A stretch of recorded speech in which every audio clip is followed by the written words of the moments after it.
presenta. RCR presenta a María Alejandra Trujillo en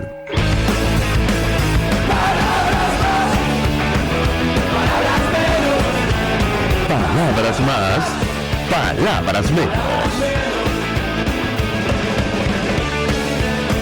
Muy buenos días, amigos de Radio Caracas Radio. Lo mejor este martes 28 de junio del año 2022. Todo el equipo que trabaja para ustedes a partir de esta hora los saluda. En la producción, Génesis Rodríguez, en los controles, Néstor Tobar, quien tendrá el inmenso placer de acompañarles, María Alejandra Trujillo. Saben, ustedes se pueden comunicar desde muy temprano a través de la cuenta en Twitter, @RCR750, seguirnos por el Periscope, por internet, rcr750.com, y el resto de nuestras plataformas digitales a través de TuneIn y YouTube. Escucharon ustedes un resumen de las informaciones más destacadas en Venezuela y el mundo. Yo comentaré solo algunas, porque ya tenemos a nuestro primer invitado vía Zoom. Un posible ciclón en la cuenca atlántica se aproximaba este lunes a las islas de Barlovento del Sur y parte de Venezuela, con vientos sostenidos a 65 kilómetros por hora, según el Centro Nacional de Huracanes de los Estados Unidos, que ha emitido una advertencia de tormenta tropical.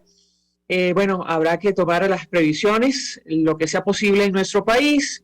Algo similar ocurre en Colombia. Las autoridades están en alerta porque una tormenta tropical podría azotar al Caribe colombiano al final de la semana, tal y como lo aseguró el Instituto de Hidrología, Meteorología y Estudios Ambientales, que se mantiene atento ante la temporada de huracanes y lluvias que puede derivar en tormentas tropicales fuertes que afecten a ese país.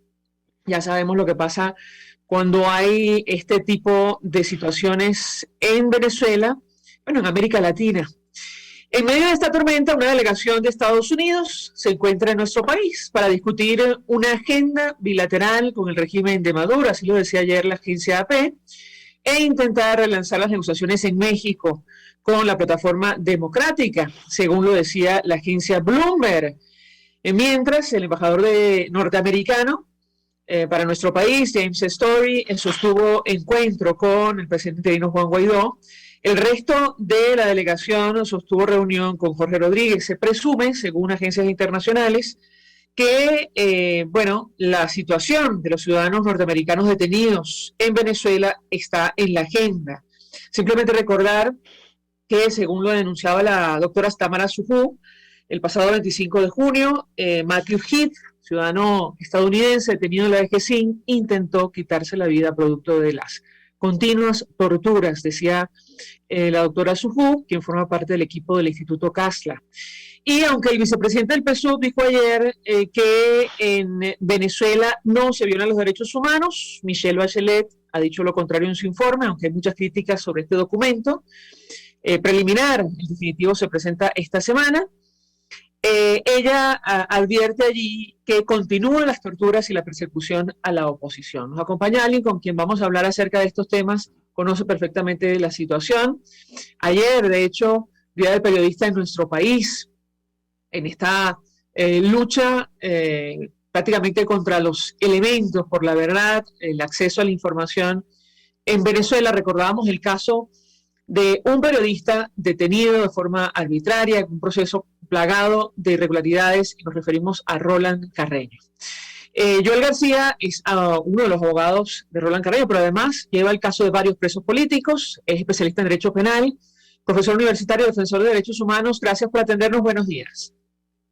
Muy buenos días, María Alejandra, y gracias por la invitación, y saludos a todo tu equipo y a la audiencia que nos escucha hasta ahora. Pues mucho interés de conocer, doctor, inicialmente su opinión y análisis acerca de lo que arrojó este informe preliminar. Insisto, el definitivo se presenta, creo que entre mañana o pasado, de la Alta Comisionada de Derechos Humanos, que ha recibido muchas críticas porque en teoría deja varios temas por fuera, o digamos hay varias omisiones. Sin embargo, ella asegura que continúan las torturas y la persecución de la oposición en nuestro país. ¿Qué puede decirnos? Lo escuchamos. Por supuesto que cuando se emite un informe de este tipo, hay partes que se sienten satisfechas, otras no. Sin embargo, hay que entender que la Alta Comisionada de las Naciones Unidas para los Derechos Humanos es una institución, si se quiere, un tanto de carácter diplomático. y el lenguaje diplomático a veces no todo lo sabemos comprender. En ese informe se deja ver que las torturas persisten, las detenciones arbitrarias persisten, las boletas de escarcelación no se ejecutan, habla sobre el arco minero, habla de varios aspectos que muchas personas quisieran, y por esta polarización que tenemos en Venezuela, tan radicalizados que estamos, quisieran escuchar de bocas de la alta comisionada palabras como lo citan muchas personas que están fuera del país o que desde un Twitter lo colocan, etcétera. Sin embargo, ahí refleja de que a pesar de todos los esfuerzos que ha hecho las Naciones Unidas en su Consejo de Derechos Humanos, a pesar de las múltiples reuniones que ha sostenido con el gobierno venezolano, los delegados que se encuentran en Venezuela, persiste en la práctica sistemática de estas violaciones a los derechos humanos. A pesar de las reformas judiciales, entre comillas, que han llevado a cabo el gobierno de Nicolás Maduro, persisten las violaciones de derechos humanos. Yo te lo he dicho a ti y se lo he dicho a cualquier otro, son reformas para no cambiar nada. En Venezuela todo sigue igual, idénticamente igual. Y sobre todo en los casos de que tienen que ver con presos políticos. Verbigracia, el de Roland Carreño, que desde el 26 de octubre del año 2020 tiene 20 meses ya preso. Estamos allí y sabemos que Roland Carreño es inocente como tantos otros presos políticos. Vamos a esperar el próximo informe, vamos a esperar las próximas declaraciones y sobre todo el informe de la misión de determinación de hechos, que es la que revela con claridad, con lujo de detalles, con nombres, apellidos y señalamientos lo que está sucediendo en Venezuela. Yo, sin embargo, me mantengo optimista con estos organismos internacionales que están haciendo su trabajo. A mí debo entender el lenguaje diplomático, debo entender la no inmiscuirse en asuntos políticos internos, y por eso yo me siento complacido de lo que leí en ese informe de Michelle Bachelet. ¿Cuál es la situación ahora mismo de Roland Carreño, doctor García? Recordemos que Roland Carreño fue aprehendido el 26 de octubre del año 2020. En ese día fue una patrulla, lo paró y a revisarle el vehículo donde andaba, consiguieron un fusil AM-15 calibre 5.56 con los seriales gastados que se lo atribuyen a Roland Carreño, igualmente 120 billetes de la denominación $100 que se lo atribuyen a Roland Carreño y 2 mapas de Venezuela con una ruta señalada desde Caracas hasta Colombia, que supuestamente es la ruta que utilizó Leopoldo López para huir de Venezuela. Por ello, le fueron imputados a Roland 4 delitos: el delito de conspiración, el delito de asociación, el delito de tráfico ilícito de armas de guerra y financiamiento al terrorismo. ¿Por qué? Roland Carreño es el preso sustituto. A la salida de Leopoldo López, apresaron a Roland Carreño. Roland Carreño era como el operador logístico del Partido Voluntad Popular, y deteniendo a Roland Carreño desarman el partido prácticamente en todo lo que es su estructura logística, y le atribuye financiamiento al terrorismo porque dice que era el que manejaba ciertas partidas presupuestarias para el mantenimiento de ese partido político, y además de que ese dinero proviene de Citgo y de la Fundación Simón Bolívar, que pertenece a esa empresa venezolana ubicada en los Estados Unidos de Norteamérica. Pero el problema está de que nada de ello consta en el expediente, es decir, nada de eso se puede probar, más allá del fusil que le sembraron, que le colocaron, y sin embargo los funcionarios actuantes que han acudido a las audiencias no explican que si el fusil estaba desarmado o armado, ni dónde estaba, porque es que resulta que eso no existió allí. Además que los funcionarios que han comparecido, 2 de ellos, Roland Carreño nos asegura de que nunca estuvieron en ese momento de la aprehensión. Hicimos la audiencia de presentación y hasta el día 9 de mayo fue que 9 de julio del año 2021, es decir, tantos meses después, porque fue detenido en octubre, en mayo de 2021, fue que pudimos celebrar la audiencia preliminar, donde el juez de la causa admitió la totalidad de ese escrito acusatorio y los medios de prueba, entre comillas, medios de prueba, que la Fiscalía ofrece y que se están evacuando en juicio oral y público. Y no es hasta el día 9 de mayo del año 2022 que iniciamos el juicio oral y público, que es la etapa procesal donde nos encontramos actualmente. Precisamente mañana, miércoles, continúa ese juicio oral y público. Este juicio, a pesar de que comenzó en mayo, apenas hemos evacuado 3 funcionarios y 3 pruebas documentales. ¿Por qué? Porque la audiencia estamos evacuando un solo órgano de prueba y a este ritmo, bueno, nos llevará por lo menos 4 o 5 meses para culminar. Sin embargo, en cada evacuación de estas pruebas, sobre estos 3 personas que han venido, son contradicciones y que el juez, si actúa sensatamente, se va a percatar de que esto es un vil montaje y en consecuencia debe ordenar la de sentencia absolutoria de Roland Carreño.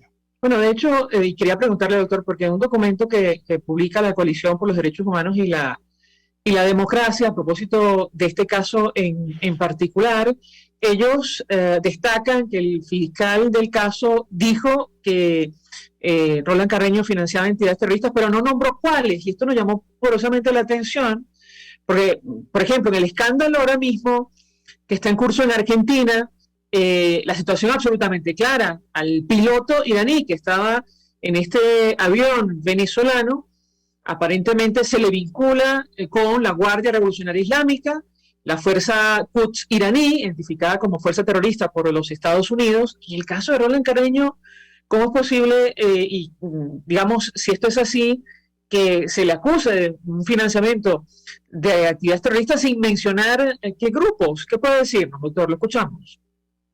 Sí, eso ha sido parte de lo que ha argumentado la defensa, Ana Leonora Costa, María Alejandra Poleo y mi persona, tanto en la apertura, juicio, en la preliminar, en la presentación, de que cuando se habla de financiamiento del terrorismo, ¿verdad? Si bien es cierto que tiene que demostrar de que hay una cantidad de dinero o de recursos que fueron asignados, distribuidos a una organización terrorista. Yo le he preguntado en audiencia que a qué grupo terrorista nos estamos refiriendo y le he hecho mención varios de ellos. Le he dicho si es al ELN, si es a la FARC, si es al Hezbollah, si es a este grupo iraní. Le he hecho menciones de varios, pero el fiscal no sabe decir. Quiero hacer un paréntesis aquí.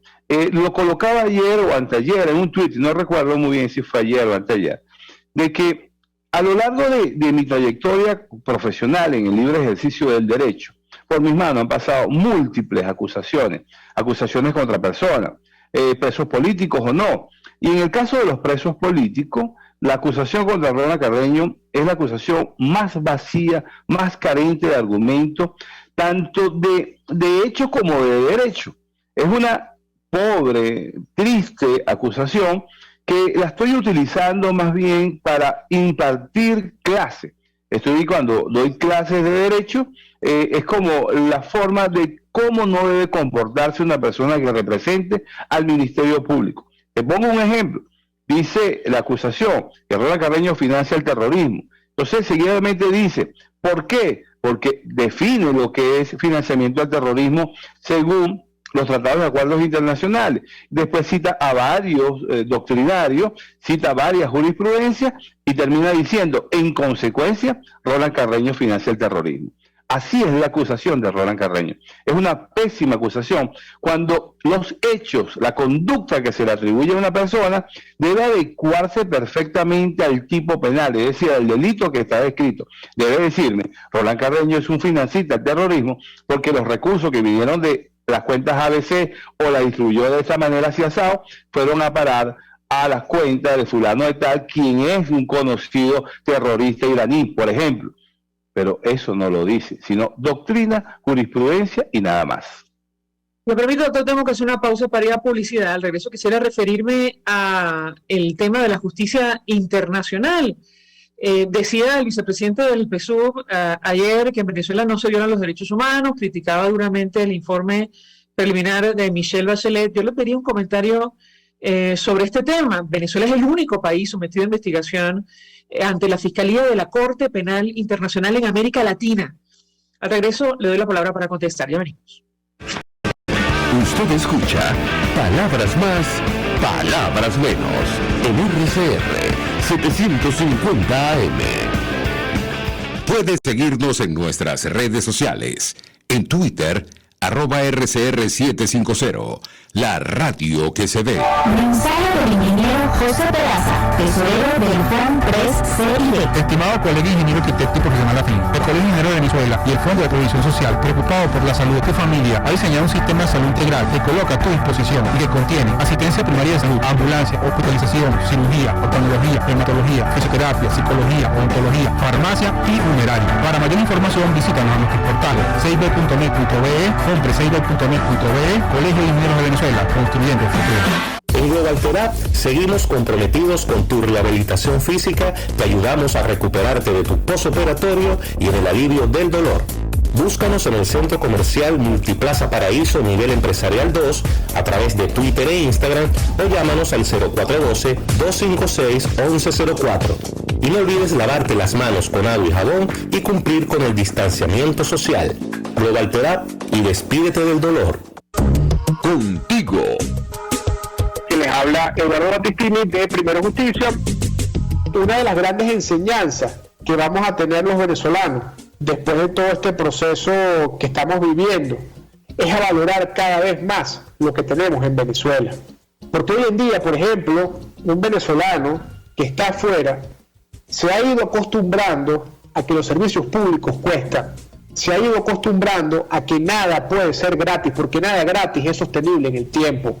Y yo espero y aspiro que cuando vayamos a Venezuela, la reconstrucción de nuestro país no solamente es una reconstrucción física de la destrucción que ha hecho el chavismo en la infraestructura y en la economía venezolana, sino también veamos una reconstrucción de la forma de pensar y de cómo nosotros afrontamos el ser ciudadanos realmente en el marco de un país que necesita de una ciudadanía que colabore y que sea parte de la solución y no sea parte del problema. Contigo, solo por RCR, porque lo bueno une. Todos las piensan, todos las escuchan y María Alejandra Trujillo te las dice. Palabras más, palabras menos. Continuamos, amigos, palabras más, palabras menos, hablando acerca de la situación de derechos humanos en nuestro país. A propósito, entre otros temas, del informe preliminar, el último presentado por la Alta Comisionada de Derechos Humanos de Naciones Unidas, Michelle Bachelet, sobre Venezuela. Ella, entre otras cosas, denuncia allí que continúan las torturas y la persecución de la oposición en Venezuela. Nos acompaña el doctor Joel García, abogado, especialista en Derecho Penal, profesor universitario, defensor de los derechos humanos. Yo le dejaba una inquietud a propósito de la justicia internacional. Decía el vicepresidente del PSUV ayer que en Venezuela no se violan los derechos humanos, fustigaba duramente este documento, este informe de Michelle Bachelet. Sin embargo, nuestro país es el único sometido a proceso de investigación por presuntos delitos de lesa humanidad ante la Corte Penal Internacional. Y yo le pedí un comentario, doctor, lo escuchamos. Bueno, lo primero que ese comentario de esa persona, de ese partido PSV, lo que nos demuestra es que el informe de Michelle Bachelet de alguna manera sí dice lo que está pasando, quizás no en el lenguaje que muchos quisiéramos, pero sí comprueba de que efectivamente al gobierno le afecta ese informe. Lo otro es lo siguiente, no solamente el sistema interamericano de los derechos humanos, no solo es el sistema universal de los derechos humanos, quienes han manifestado en diferentes informes de que en Venezuela se han cometido sistemáticamente violaciones de derechos humanos. Porque también lo dice la Fiscalía de la Corte Penal Internacional. Estamos hablando de tres sistemas completamente diferentes. El sistema interamericano, el sistema universal y ahora la Corte Penal Internacional. Ahora, ¿vamos a creer lo que dice el PSV? Por supuesto que no. Quienes violan derechos son los funcionarios del Estado, los funcionarios del gobierno, y por supuesto que ellos no van a admitir su responsabilidad. Pero lo que es claro, que dos sistemas universales de derechos humanos y de la Corte Penal Internacional, que actúa e investiga a la persona perpetradora de hechos, a la cadena de mando de esos perpetradores de esos hechos, están diciendo que en Venezuela se violan derechos humanos. Y no voy a soportar sus informaciones en esos informes, sino que yo soy testigo de sección cuando he escuchado en cada sala de audiencia, a los detenidos decir cómo, cuándo, dónde y quién los tortura, hasta el punto que hasta fiscales del Ministerio Público ha estado presente en esas torturas. En Venezuela se violan y se siguen violando los derechos humanos todos los días de este universo, de este mundo. Ahora, doctor, yo sé que usted no lleva este caso, pero entiendo que hoy se cumplen 3 años del asesinato producto de las torturas del capitán Rafael Acosta Arévalo, y yo lo saco a colación porque figura en el informe, este documento de Michelle Bachelet. Ella presentó como un avance significativo la condena de 30 años de prisión a los 2 funcionarios por el caso del capitán. Sin embargo, no menciona, como dicen algunos portales y defensores de derechos humanos, la responsabilidad de la cadena de mando, que sí está bajo investigación, de la Misión de Determinación de Derechos de Naciones Unidas. ¿Qué puede decirnos sobre este punto en específico y lo uno con el tema de la justicia internacional? Lo escuchamos. Sí, en el caso del capitán de corbeta Acosta Arévalo, fueron condenados 2 funcionarios a 30 años. Pero eso no satisface verdaderamente la justicia. ¿Por qué? El capitán Acosta Arévalo estaba bajo la custodia del Estado venezolano. Estaba en la DGCIN. En la DGCIN es un órgano, si se quiere, militar, donde hay cadenas de mando, ahí hay obediencia, hay subordinación. Yo dudo mucho que estos 2 funcionarios sacaron a Acosta Arévalo del calabozo y se les antojó llevarlo hasta donde supuestamente lo torturaron, sin que por lo menos el jefe de esos funcionarios no lo conociera, sin que el director de esa Dirección General contra Inteligencia Militar no lo supiera, y por qué no, alguien más arriba de esa dirección lo supiera. Entonces, la misma ley contra la tortura, tratos crueles, inhumanos y degradantes que tiene Venezuela, establece la responsabilidad para el director del centro penitenciario donde se encontraba la persona. La ley contra la tortura nuestra establece la responsabilidad también de esa cadena de mando. Sin embargo, con estos 2 chinitos de Recadi, el gobierno pretende tapar el sol. Sabemos que no es así, sabemos que es insuficiente la condena de estas 2 personas. Ahora, ¿esa condena acaso no estará arreglada? ¿Acaso esos funcionarios están cumpliendo esa condena en un internado judicial? No, están dentro de la DGCIN, quizás estén pagándole su salario, quizás estén trabajando normalmente allí. Incluso tengo informaciones que contra esas personas no pudieron ni siquiera ejercer recurso de apelación porque les fue prohibido. Entonces, no se satisface la resolución de ese caso, no se llena a llegar a la justicia en este caso porque todavía quedan muchos responsables por llegar hasta allá. Precisamente, esto sería trabajo ya de la Corte Penal Internacional, y no Michelle Bachelet porque no tiene forma coercitiva de llegar hasta allí, pero la Corte Penal Internacional sí debe llegar hasta esa cadena de mando. ¿Cuál es su expectativa con relación a esa investigación? Sabemos que es un proceso lento, que la justicia internacional tarda, pero ¿qué espera usted en lo personal? Doctor, lo escuchamos. En lo personal, aspiro y espero, y creo que así va a ser, de que en Venezuela, o sea, la Corte Penal Internacional va a juzgar a muchos autores materiales y determinadores en estos hechos. Yo tengo plena confianza en esa justicia penal internacional, que la vamos a encontrar, la vamos a conseguir porque sabemos que a lo interno no lo vamos a lograr. Y es precisamente ese principio de complementariedad que le va a dar la entrada a la Corte Penal Internacional, porque se va a dar cuenta de que esas soluciones, entre comillas, verbigracia capitán Acosta Arévalo, no son suficientes para satisfacer la justicia que tanto reclama el venezolano. Yo estoy seguro que eso va a llegar.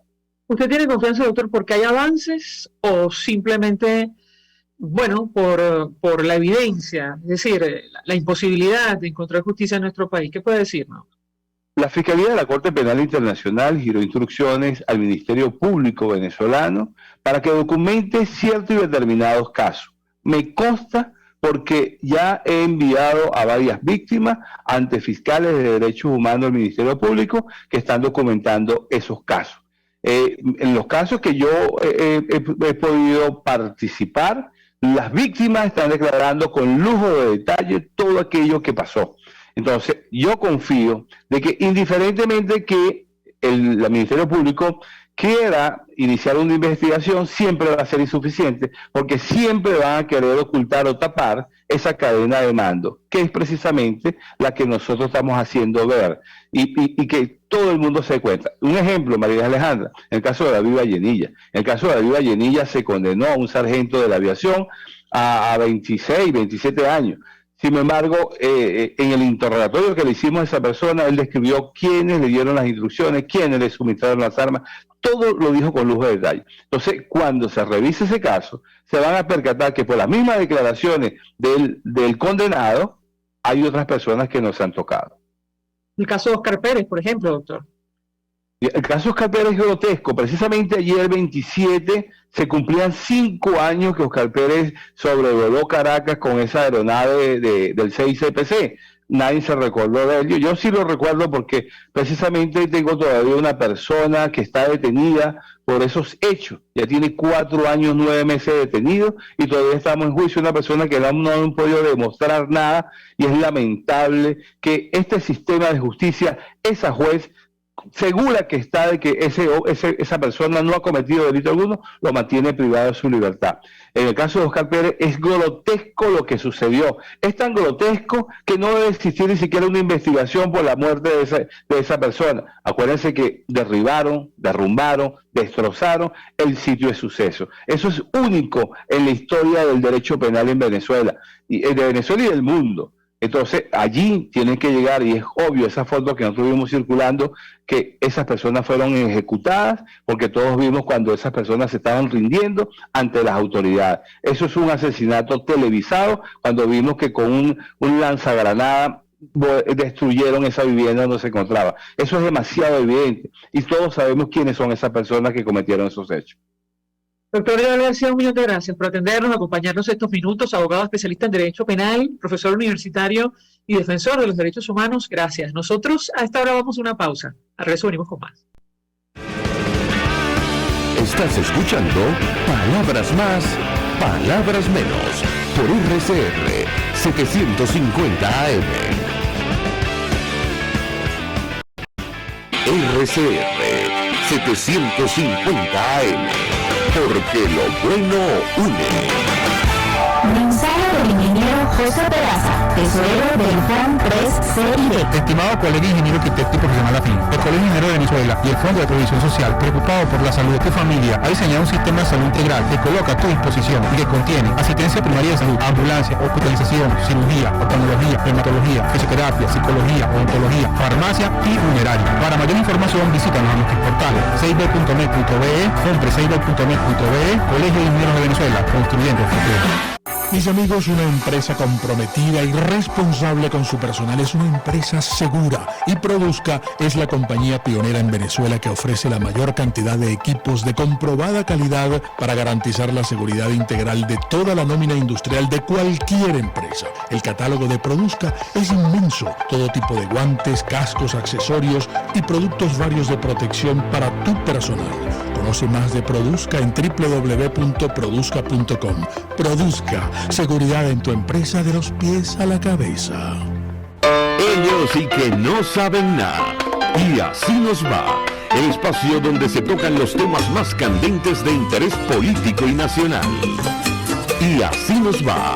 En este programa, la picardía y el humor inteligente son los protagonistas.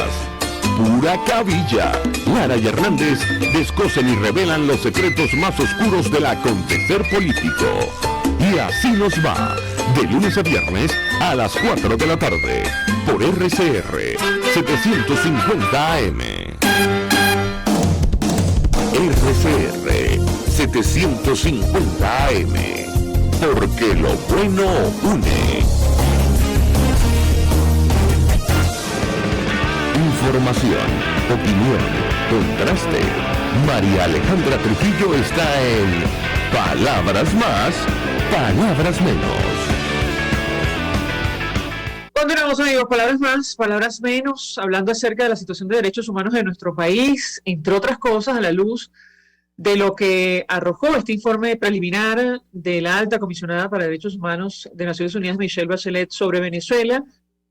El informe definitivo, entiendo, se presenta esta semana, creo que entre mañana y el jueves, pero inicialmente denunció que continúan las torturas y la persecución de la oposición en nuestro país.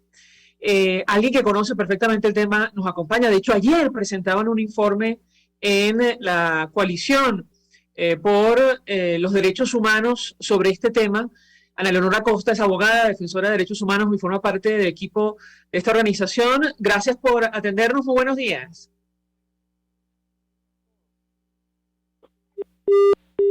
Perdimos doctora Ana Leonora Costa, buenos días. Sí, buenos días, buenos días. Gracias por atendernos tempranito. Y yo le pedía un comentario inicial acerca del tema que nos ocupa. Comentábamos con la audiencia que en el informe preliminar de Michelle Bachelet sobre nuestro país, el último, ella asegura que continúan las torturas, ejecuciones arbitrarias y persecución de la oposición en Venezuela. Y ayer justamente ustedes en la Coalición por los Derechos Humanos y la Democracia presentaban un informe sobre este tema. ¿Qué puede decirnos? La escuchamos.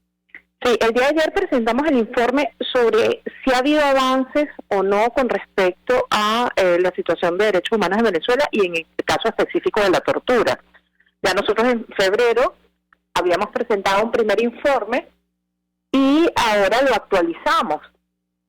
Y vemos que si bien se ha creado o se ha designado a los miembros de la Comisión Nacional contra la Tortura, se desconoce quiénes son. Además de esto, vemos que con respecto a las denuncias de tortura, se han realizado algunas llamadas, algunas acciones, pero no se ha abierto ninguna investigación. Esto quiere decir que en realidad no podemos decir que hay un avance efectivo por parte del gobierno, que lo que refleja el informe de la alta comisionada es completamente adaptado a la realidad de lo que sucede en Venezuela. Recordemos que ellos tienen una oficina acá y que han estado monitoreando esto, y que a pesar de la asistencia técnica que le han ofrecido al gobierno, al Estado venezolano, en este caso al gobierno de Nicolás Maduro, si bien se han hecho reformas de leyes, si bien se han comunicado de la Defensoría, no vemos ningún avance efectivo para proteger a las víctimas, ni para reparar a las víctimas, ni para que se cumplan con los derechos humanos en Venezuela. De hecho, ustedes denunciaban que, me parece que el 80% de las denuncias de tortura, al menos las que ustedes habían presentado, no habían sido investigadas. ¿Esto es así, doctora? ¿O entendimos bien? Es así. Nuestra muestra se basó en 33 casos, y de esas denuncias el 80% no ha sido atendida. Las llamadas que hemos recibido de la Defensoría del Pueblo, las llamadas que hemos recibido de la Fiscalía, es simplemente para preguntarnos o que demos más información. Pero no se han atendido todos los casos, y como dije anteriormente, no se han abierto las investigaciones, que es lo más importante. Abrir las investigaciones para reparar, para determinar quiénes son los responsables, poder sancionarlos y reparar a las víctimas. Hay que recordar a la audiencia que el delito de tortura figura en el Estatuto de Roma. Se entenderá como causar intencionalmente dolor o sufrimientos graves, ya sean físicos o mentales, a una persona que el acusado tenga bajo su custodia o control, y es uno de los delitos que investiga la Fiscalía de la Corte Penal Internacional en nuestro país. Y yo le pediría un comentario sobre este tema, doctora. La escuchamos. En el caso del delito de tortura, que además, como bien dices, es uno de los delitos de lesa humanidad, aquí no solo hay una persecución, por decirlo así, de la legislación venezolana, sino que si no se hace justicia en Venezuela, se puede aplicar el Estatuto de Roma, y de hecho ya hay investigaciones en curso con respecto a estos delitos. No solo ante la Corte Penal Internacional, sino que la Corte Penal Internacional le ha pedido, o la Fiscalía le ha pedido al gobierno venezolano, y en este caso a la Fiscalía General de la República, que realice investigaciones. Y ya hay algunas investigaciones que se han iniciado con respecto a esas denuncias. Entonces lo que vemos es que ciertamente pareciera ser lento, pero que el aparato de justicia está activado, sea nacional o internacionalmente. y que tal como lo señaló la alta comisionada, en Venezuela se sigue utilizando el sistema de justicia como un órgano de persecución, y mientras no haya reformas profundas con respecto al sistema de justicia, con respecto a la legislación, seguiremos viendo que se utiliza estos tribunales para perseguir a las personas, para criminalizar a las personas. Y hay algo más grave todavía, que es la utilización, o mejor dicho, la supremacía que tienen los órganos de inteligencia sobre el sistema de justicia. ¿Y qué quiere decir esta supremacía? Que lo dirigen, que el sistema de justicia no es autónomo, que la fiscalía no es autónoma, y que en este caso las investigaciones son llevadas, las personas son detenidas por los órganos de inteligencia sin tener ninguna posibilidad de acceso a la justicia, de acceso a tener una sentencia justa, y por eso vemos que al día de hoy hay 316 presos políticos en Venezuela. ¿Qué han arrojado esas investigaciones? Si lo conoce, doctora. Me refiero a las denuncias de tortura, los responsables, las cadenas de mando. ¿Qué puede compartir con nosotros? Bueno, hasta ahora, de lo que es de nuestro conocimiento, casos que nosotros llevamos, sabemos de un caso que ya se ha abierto la investigación y que se han librado órdenes de captura en contra de los perpetradores de estas torturas o de estos delitos, ¿no? Hay varios tipos de delitos. Esa es la información que nosotros tenemos, por lo menos en un caso. Es bastante, que nos debemos reservar, por supuesto. Es bastante lento, pero sí sabemos que hay unas fiscalías, si mal no recuerdo son 4 fiscalías designadas para investigar varios casos que solicitó la Corte Penal Internacional que se hiciera esta investigación. Y de nuestros casos que nosotros llevamos, hay como 8 casos y sabemos que en uno de ellos sí se abrió la investigación y que sí se libraron las órdenes de captura. Ahora, con respecto a la cadena de mando, es otro tema que está pendiente en Venezuela, ya que vemos que no solo no hay una legislación adecuada, sino que hay un desconocimiento de la Fiscalía al momento de hacer la investigación y llegar al fondo de lo que está sucediendo en Venezuela. Una de las cosas que nosotros hemos denunciado es que la persecución, que la tortura, que las detenciones arbitrarias, las desapariciones, son de manera sistemática. ¿Qué quiere decir esto? Que no es un agente aislado del Estado, un policía aislado, por decirlo así, que ha cometido este crimen, sino que es todo un sistema que tiene una política de persecución y se presta para realizar este tipo de delitos. Y usted, perdón, la interrumpí, adelante, perdón. Sí, y entonces, la Fiscalía no solo debe ir contra el supuesto agresor, sino que debe ir más arriba de lo que nosotros llamamos la cadena de mando, y más tomando en cuenta que la mayoría de las denuncias tienen que ver con estructuras militares, y sabemos que las estructuras militares son jerárquicas y las policiales también, y obedecen órdenes. Entonces no es suficiente investigar a la persona que cometió el hecho, al presunto autor material, sino investigar estas prácticas violatorias a los derechos humanos. Usted decía, doctora, en una declaración ayer durante la presentación de este informe de la coalición, hace una denuncia muy seria acerca de al menos 2 centros clandestinos donde se realizarían autopsias para que después no quedaran reflejadas en los informes las torturas. ¿Qué puede decirnos sobre este punto en específico? La escuchamos. Sí, en el avance de las investigaciones que hemos hecho desde nuestra organización, hemos detectado cuando las víctimas nos señalan, en este caso presos políticos, que han sido torturados, y se hace la investigación con respecto a que si le hicieron algún tipo de informe médico forense, y hemos tratado de acceder a estos informes médicos forenses en los expedientes, resulta que estas personas que han sido torturadas aparecen completamente sanas. Y nos comentaban estas víctimas que en realidad no les hacían ningún examen médico forense, y que esto no estaba siendo realizado ni por el CICPC, sino que los llevaban a unos centros clandestinos que se encontraban en Catia, en Antímano, donde hacían este tipo de informes médicos forenses.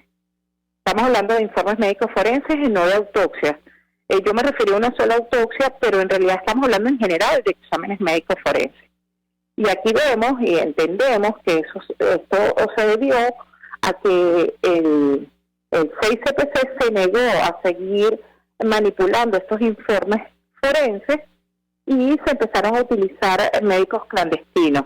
Recordemos que los médicos, si bien no son parte de la cadena de mando, pero que tienen una responsabilidad, que ya nosotros hemos venido denunciando desde febrero en el caso del capitán Acosta Arévalo, que en su caso el informe médico forense fue muy completo, pero pudimos conocer en el juicio que el día antes de su muerte, cuando ya tenía todas las lesiones por las torturas, todas las heridas, que fueron más de 33 en su cuerpo y que fueron detalladas por el informe médico forense, se detectó que él fue trasladado al hospital militar y que fue atendido por unos médicos, y en ese caso no se le dio la asistencia debida ni se hicieron las denuncias pertinentes con respecto a la tortura, sino que esta persona fue regresada al centro de reclusión. Y en este caso debemos decir que los médicos también tienen responsabilidad, no solo en el caso de su juramento y la asistencia debida, sino además en manipular exámenes médicos forenses y además en no denunciar esta situación que está ocurriendo. Doctora, tenemos que hacer una pausa para la publicidad. De eso quisiera referirme a este caso en específico que usted menciona. Hoy, usted me corregirá si me equivoco, creo que se cumplen 3 años del asesinato, el producto de las torturas del capitán Rafael Acosta Arévalo. Está mencionado en el informe preliminar de Michelle Bachelet. Al regreso quisiera su opinión y su análisis acerca de lo que está referido allí y sobre lo que ha ocurrido con esta investigación. Ya venimos con más. Escuchas a María Alejandra Trujillo en Palabras Más, Palabras Menos, por RCR 750 AM. Sintonícenos a través de Periscope, @RCR750, la radio que se ve. Mensaje del ingeniero José Peraza, tesorero del Juan Press CID. Estimado colega ingeniero arquitecto y profesional afín, el Colegio Ingeniero de Venezuela y el Fondo de Previsión Social, preocupado por la salud de tu familia, ha diseñado un sistema de salud integral que coloca a tu disposición y que contiene asistencia primaria de salud, ambulancia, hospitalización, cirugía, oftalmología, hematología, fisioterapia, psicología, odontología, farmacia y funeraria. Para mayor información, visítanos a nuestros portales cib.net.be, compre6.net.be, Colegio de Ingenieros de Venezuela, construyendo el futuro. Y ahora quiero hablarte de Comercializadora Prada, y ya solo nombrarlo se me hace agua a la boca, porque Comercializadora Prada son los más frescos quesos y embutidos que te llevan a tu casa. Todos los quesos, todos los embutidos, y como cuentan con proveedores exclusivos, te resulta mucho más económico. Llámalos ya, 0424-134-6035, en Instagram wprada.be. Comercializadora Prada, todo en quesos y embutidos con la mejor relación precio-sabor. Ellos sí que no saben nada. Y así nos va. El espacio donde se tocan los temas más candentes de interés político y nacional. Y así nos va. En este programa, la picardía y el humor inteligente son los protagonistas. Pura cabilla. Lara y Hernández descosen y revelan los secretos más oscuros del acontecer político. Y así nos va. De lunes a viernes a las 4 de la tarde. Por RCR 750 AM. Se dicen, se ocultan, se piensan, se descubren. Palabras más, palabras menos. Con María Alejandra Trujillo. Continuamos, amigos, palabras más, palabras menos, hablando acerca de los derechos humanos en nuestro país, a propósito del último informe de la alta comisionada de Naciones Unidas, Michelle Bachelet, sobre Venezuela. Ella refleja, entre otras cosas, que continúan las torturas y la persecución de la oposición en Venezuela. Nos acompaña la doctora Ana Leonor Acosta, quien forma parte del equipo de la Coalición por los Derechos Humanos y la Democracia. Y yo les hago una inquietud. Usted sacaba a colación el caso del capitán Acosta Arévalo. Hoy, me corregirá si me equivoco, se cumplen 3 años de su asesinato. Y la verdad es que en el informe que presentó en su momento Amnistía Internacional, titulado Morir ante un juez, la detención arbitraria, desaparición forzada, tortura y muerte de Rafael Acosta Arévalo. Ahí, entre otras cosas, se evidencia que efectivamente este oficial fue desaparecido, torturado y murió ante el juez de la causa. Y yo le pediría un comentario sobre este punto en específico. Doctora, la escuchamos. Cuyos perpetradores, por decirlo de alguna manera, fueron condenados en febrero de este año. Recordemos que ya ellos habían admitido los hechos, sin embargo, se cambió la calificación jurídica y en este caso quedó plenamente determinado en juicio que el capitán murió consecuencia de las torturas que recibió. Y por esto fueron condenadas 2 personas. Sin embargo, como estábamos hablando anteriormente, quedó pendiente investigar a las demás personas que no han sido determinadas dentro del expediente, que participaron en este hecho, y además la cadena de mando. Estas personas que fueron condenadas simplemente realizaron el traslado. Eran parte de la comisión que realizó el traslado ese día. Con respecto al momento de la muerte, el examen médico forense establece otra hora diferente al juez. Lo que sucede en ese momento es que cuando él es trasladado a tribunales para ser presentado, luego de estar desaparecido por una semana, él se desvanece en el tribunal y de ahí es trasladado de emergencia al hospital, donde se declara sin signos vitales.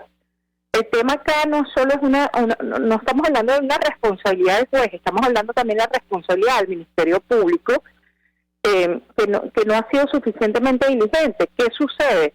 Cuando una persona es detenida, inmediatamente hay que contactar al fiscal del Ministerio Público, que en este caso se utilizan los fiscales nacionales para casos específicos de terrorismo, y ellos tienen que garantizar, junto con los órganos policiales, todos los derechos de las personas. Y lo que vemos es que la impunidad que se ha creado hasta ahora, lo que hace es que estas personas, con la complicidad de las instituciones, y cuando hablo de estas personas, hablo de estos órganos policiales, en este caso la Dirección de Contrainteligencia Militar, actúen libremente y sin ningún tipo de consecuencia, y con la complicidad de todas las instituciones que están para proteger al ciudadano. Porque aquí, además, María Alejandra, te quería comentar, y todos los que nos escuchan, aquí no es esto se ha extendido, no solo es una persecución política, una persecución de Estado en contra de la oposición, es en contra de los venezolanos y en contra de todos los ciudadanos, porque ya vemos que se ha extendido a otros sectores que van más allá del sector político o del sector oposición. Estamos hablando de que los venezolanos están desprovistos de sus derechos. Y en este caso, podemos ver perfectamente cómo la Dirección de Contrainteligencia Militar ha actuado con la complicidad de la Fiscalía, de la Defensoría y de los tribunales. Y hasta el día de hoy no se está haciendo justicia. Y por cierto, hoy que se cumplen los 3 años, podemos decir que uno de los casos que está bajo investigación de la Corte Penal Internacional es justamente el caso del capitán Acosta Arévalo, quien ha ordenado a la Fiscalía venezolana que realice la investigación con respecto a la cadena de mando. Sobre este tema, justamente hemos leído distintas críticas, observaciones al informe preliminar de Michelle Bachelet, porque ciertamente con relación a este tema, ella presenta como un avance significativo la condena de 30 años de prisión a estos 2 funcionarios por tortura, la tortura que llevó a la muerte del capitán Acosta Arévalo, pero omite la responsabilidad de la cadena de mando y tampoco habla sobre la situación de estos oficiales que no están en una celda, sino en oficinas de la DGCIN. ¿Qué puede decirnos sobre este tema, doctora? La escuchamos. Sí, en este caso, ciertamente cualquier avance para que se haga justicia es importante. Sin embargo, como decíamos anteriormente, no es suficiente.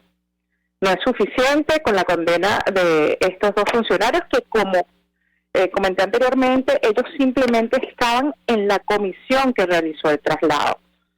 Sin embargo, todavía, o por lo menos procesalmente hablando, No se ha determinado quiénes fueron los perpetradores de las torturas que causaron la muerte del capitán Acosta Arevalo, y por supuesto valoramos el informe de la alta comisionada y todos los esfuerzos que se hacen, pero ciertamente nos parece que no es suficiente y que todavía Venezuela sigue teniendo, o las instituciones venezolanas siguen teniendo una gran deuda con la justicia y con las víctimas.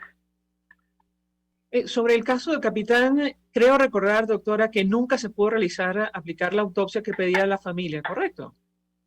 Sí, bueno, en ese caso no se realizó una nueva autopsia, sin embargo, del juicio se determinó que la autopsia realizada por el médico forense, un médico forense de mucha experiencia del CENAMEC, se pudo observar que era una autopsia bastante detallada, con cada uno de los elementos que causaron la muerte y perfectamente descrita.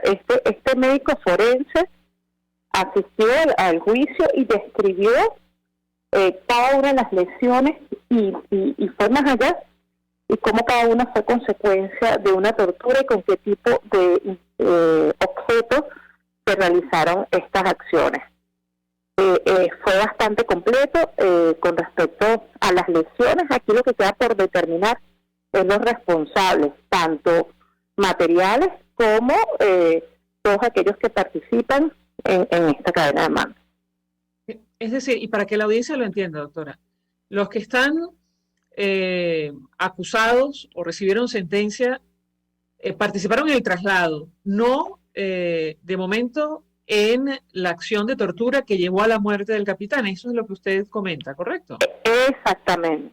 De hecho, en el transcurso del juicio y la investigación se solicitó los libros de novedades para saber exactamente bajo qué funcionarios estaba la custodia de capitán Acosta Arevalo, quiénes hicieron la detención y dónde estuvo todo ese tiempo que estuvo desaparecido, y no hubo ningún tipo de información, no hubo ningún tipo de avance. Es decir, que podemos decir que es un caso que no está resuelto y en donde no se ha hecho justicia y donde hay mucho camino por recorrer para determinar la responsabilidad en este caso.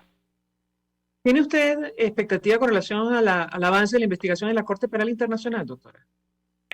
Bueno, nuestras expectativas no son tan grandes como que la investigación en la Corte Penal Internacional o las posibles acciones que se hagan van a venir a resolver la situación de Venezuela, la situación del sistema de justicia.